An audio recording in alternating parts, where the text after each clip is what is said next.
Council work session number 21-10 to order. Brett, roll call, please. Here. Here. Martin. Here. Here. First item that we have on the agenda is a closed session under Iowa Code Section 21.51C to discuss strategy with counsel in matters that are presently in litigation or where litigation is imminent, where its disclosure would be likely to prejudice or disadvantage the position of the government body in that litigation. Do we have a motion to go into closed session? So moved. Second. Second, Brett, vote please. Evans. Yes. Martin. Yes. Ready. Yeah. Temple. Yes. Yes. Motion passed. So we'll ask members of the public to leave the meeting and we'll let you know when you can come back in again. Currently, just to the left of the screen would be 93rd Street. Just on the north side, that street would be Timberwood, and to the right side is Longview Greens. You can see on the trail area there, we had actually replaced some sidewalk that was part of the Timberwood Drive stabilization project. However, in this area that is just upstream, the city does not have an overland flowage easement to get into this area. So what I'd like to show is, can you bring up a couple of the erosion pictures? I'm sorry, yes, trail. So this is the drainage way where the active erosion is taking place. You can see the down cutting where it's zipping back upstream. We actually have, if you could just cycle through a couple of those. We've actually got the neighbor that is constructing his own letdown structure, it appears, in the drainage channel. And there's just, you can see that the banks are just eroding into the channel. It's a pretty good picture of what the resident, right there in that picture, you can see the pipe there at the top of your screen off to the left side is what's starting to be undermined, and that's Mid-American's facilities. It's electrical conduit. You can see it's in their overhead. It's where they have the large overhead power lines. It's just support infrastructure for that. Happens more often than you think. So with that, we don't have the current easement to get in there, but Mid-American does. So what they've asked us to do, or what we've talked about, kind of having a joint collaboration on this, having the city do a design on this area. This would help allow us with some oversight on that design and what would be built in that channel. And then they would have the construction costs of that. The design would roughly run about $40,000. Be similar to what we did on the Timberwood trail stabilization project. And then that cost of construction were roughly about $120,000 to $125,000 that Mid-American would construct that project. Have talked with David Wilwarding on this. This would be funded through the stormwater utility. The fund is in good shape and could support the design of the project. Couldn't really construct the project as it would be a pop-up project. We'd have to put it on the list, but with Mid-American offering to do the construction to protect theirs, I think it would be a good opportunity to have a joint partnership. Construction costs might be. Yeah, roughly around that $120,000 to $125,000 to construct it. The Timberwood project, did it just not go this far? Correct. We looked at this and we just didn't have easement to get up in this area. Some of this was done in the 2018 and the recent events that we've had, the down cutting. It wasn't nearly this bad because of Mid-American's pipe wasn't exposed at that point in time. That project is really focused on just saving public investment. We didn't want to do that.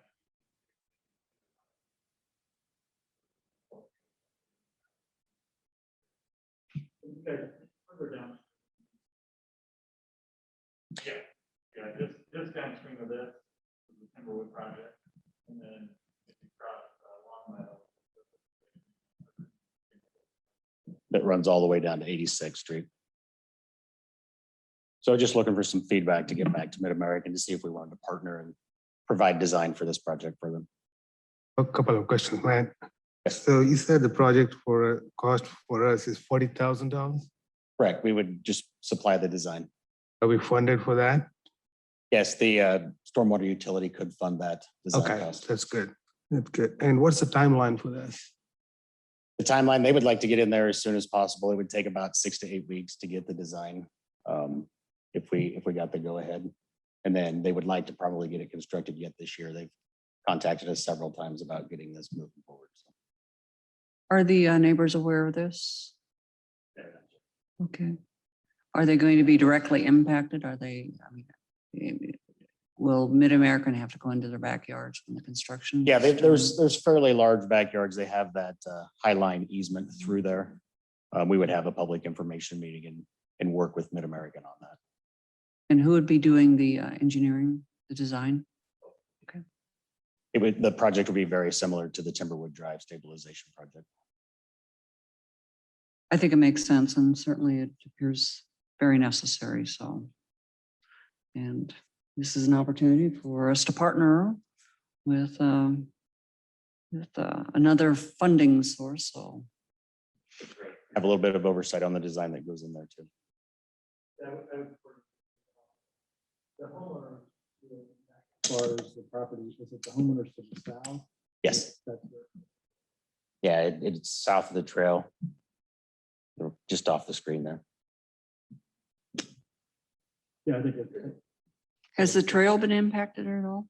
No, the trail in this area hasn't been impacted. We took care of that. That was a little bit further downstream where we had the public infrastructure in the Timberwood Drive Trail project. It actually, you can see there in the middle of the screen where it kind of bends back towards what we took care of it. This is really further to the west and kind of actually veers away from the trail. Farther west of the project area, is that portion of the drainage way stable? It looks kind of, okay. Fairly shallow too, just like it is as it comes underneath the street there. There's probably about 3 to 5 foot or more of down cutting, which you can see in those pictures. Is everybody okay with what Matt is proposing? here? Yes. Yes.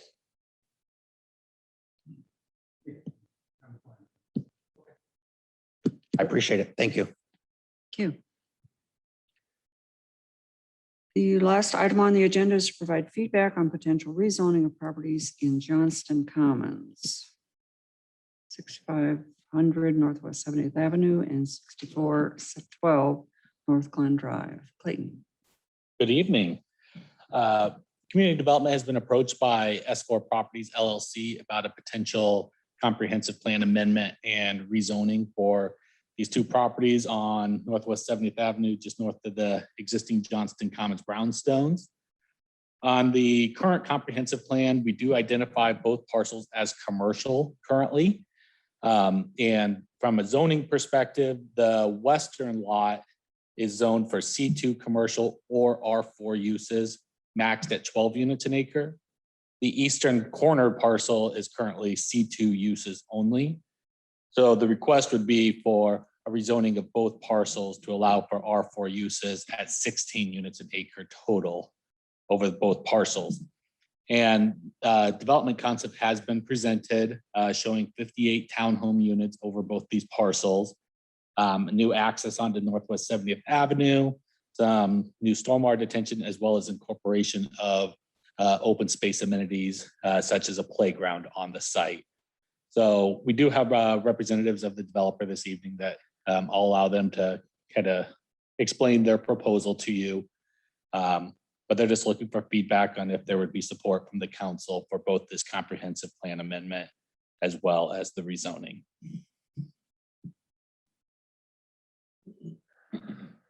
Good evening, council. My name is Daniel Wilrick. I'm with Pels Design Services, working with Jamie Meyer of Premier Group and the owners of these properties. As Clayton mentioned, there's two properties here that are currently, I believe they're in the PUD, but they are zoned in the way that Clayton mentioned. So we would be asking to make some amendments to the PUD to do what we're proposing here. This particular scheme, actually, we did take one townhome out to sort of make things work a little bit better after our initial discussion with staff. So there's 57 here. And a couple of things that we would really be needing to ask for as a part of that reason or that amendment to the PUD is, like Clayton mentioned, is allowing R4 across both parcels across this entire project space. You know, that at 16 units per acre, which would be consistent with your typical, as I understand it, R4 zoning. The 12 that's here is a bit reduced from your standard R4 in Johnston here. The second thing we would be asking for is currently the PUD allows us that closer setback along Northwest 70th like we're showing, but we would be asking for a closer setback along North Glen on the east side of the site. And that would allow us to be aligned with the townhomes that are further to the south of us so that we kind of get that consistent spacing off of the street all the way along that road. And then there was a third, the third thing was then two things kind of go together, allowing the residential across the whole thing, but then allowing it to go to the 16 units per acre, where those are kind of, and then that setback are the kind of three variations from the PUD that we would be asking for as a part of this amendment. So the goal for the aesthetic and the architecture of these units is to be very similar to what they have to the south. The gentleman that owned this property owned a number of the properties to the south as well. So kind of wanted to be consistent.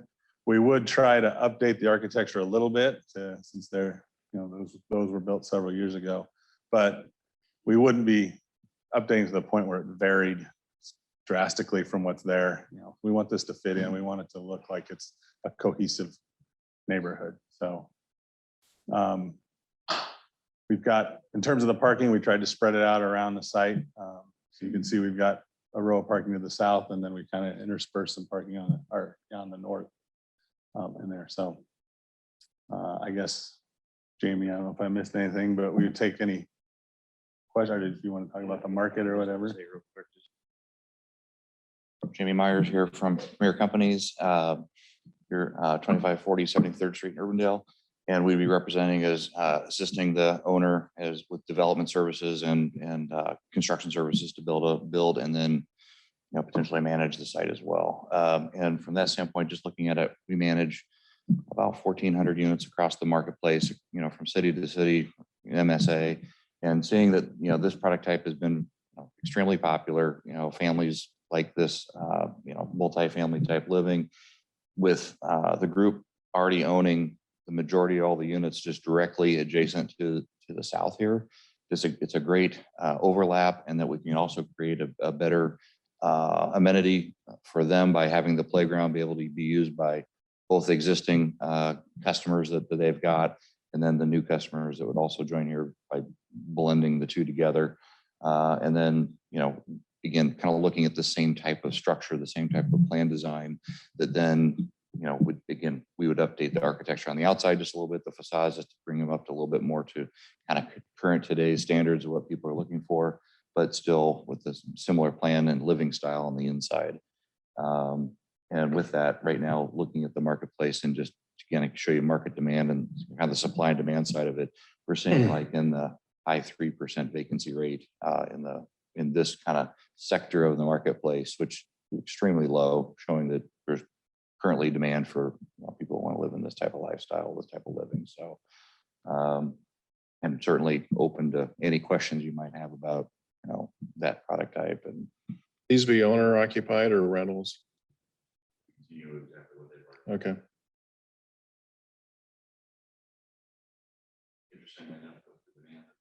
All seen in the marketplace on purchasing right now with home building. It's, you know, been kind of a crazy run in the last couple of years, considering interest rates and now where pricing is going. But what's funny, it was the last time we saw one of these, you know, spikes in selling and they're in building for ownership. We also saw a drop in rental in the marketplace. These are both happening consecutively at the same time, that they're both, you know, we've never seen stronger rental markets as well as stronger selling markets. It's an interesting factor, and some of that I think comes from just well, we've all seen the reports that the Greater Des Moines Partnership put out on the census of growth for population for Des Moines at 16% over the last 10 years. And I think we're seeing kind of reaping some of those benefits of that, of seeing that many people moving in and needing both rental and ownership living. And can we zoom out? I'm not exactly sure where this parcel of land is. I mean, So this is Camp Right next to Dodge maybe Casey's, is just on to the Subway. left side here. And then the Casey's is right on the opposite corner. oh, okay, Directly okay, north is okay, Hydrangea Field okay, Club. now I got it, now I got it. This is basically in my backyard. I feel like it's my backyard. I live in North Glen. It's close. I walk here all the time, so I have no objection to the change. I would doubt that we'd get any really quality commercial to go into this little notch.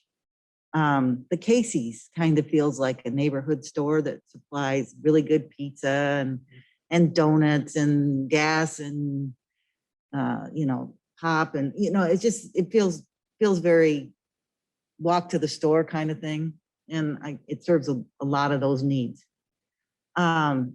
Jamie, I was noticing that the townhomes that are on the east side are 4-bedroom units, and that sounds like it's matching the ones that are further along. I think is that North Glen, but the townhomes you have along 70th are 2-bedroom units. And calling upon your background in landscape architecture, Thank you. 70th is a big, is a major artery for Johnston. So, I'm kind of concerned about the smaller townhomes close to the road. I mean, feels like maybe we need a little more space there, so we can get more landscape. Accomplishing a very nice streetscape there. And I would say also the reason that bringing the 4 bedrooms away is you tend to have more children that live in those, and keeping them away from the busier streets and closer to the playgrounds. So that was see. kind of done by design and thinking of where we want to keep children away from the busier streets, and usually have more like, young professionals that might live in the 2 bedrooms that face up to the, up to 70th. Makes sense. Sorry, I was just gonna say it makes sense, and I would encourage you that, as you get into this, giving us more landscape buffer along 70th would be good for all of those, all that development, a little bit more buffer, a little bit more, planning for landscape there would be appreciated. And I love the addition of the playground. Thank you. Yeah, exactly.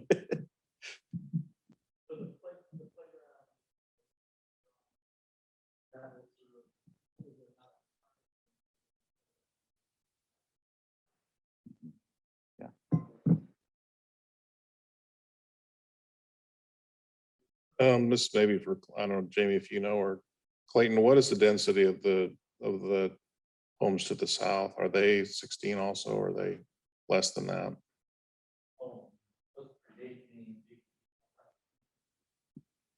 I don't know what they are, but the TV allows them. Mhm.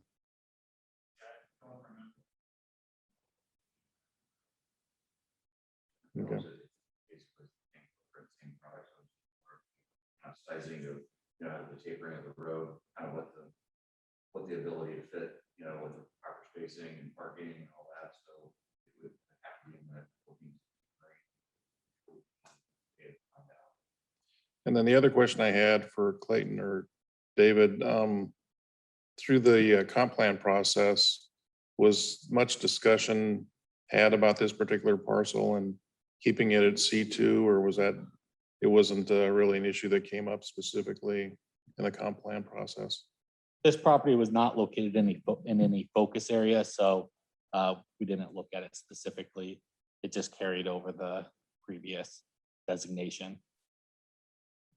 Clayton, while you're up there, in the not too recent past, we looked at a similar property at 62nd and 100th, where it was zoned commercial, and somebody wanted to come in and change that, put in townhomes, and we weren't in favor of that.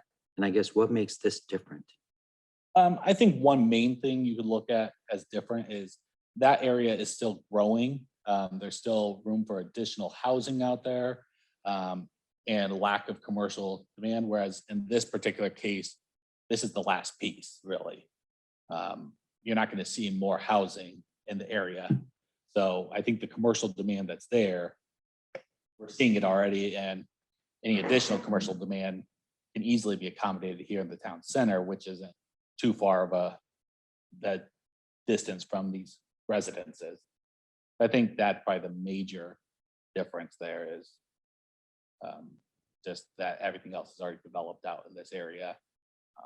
Also, another difference is these properties, to my knowledge, have been available on the market for sale for development commercially, and they just have not, whereas the other one, they were not on the market for sale to develop commercially. So just the free market isn't even supporting the commercial here, whereas the other site, it just wasn't even available for consideration.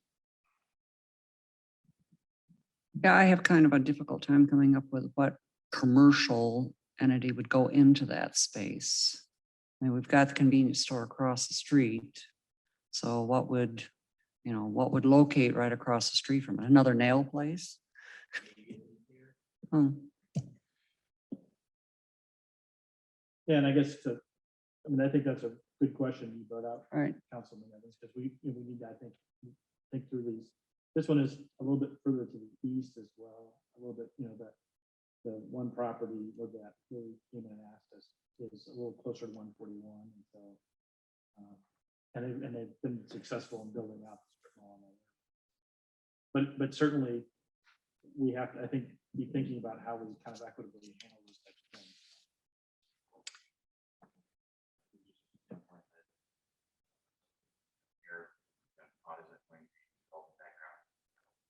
Probably in any of our lifetimes, as well as Camp Dodge is probably not going anywhere. So the availability for growing rooftops is pretty slim to none.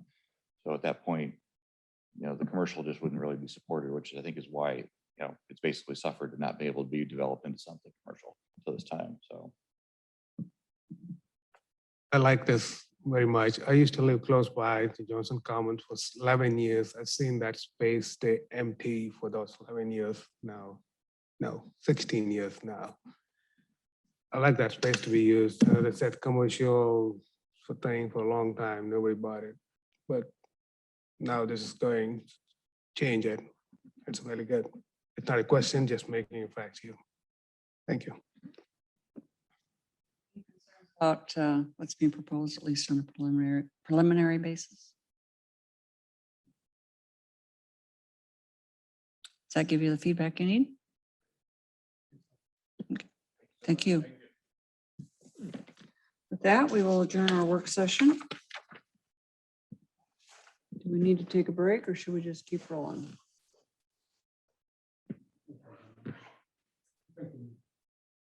Ready to go? Let's roll.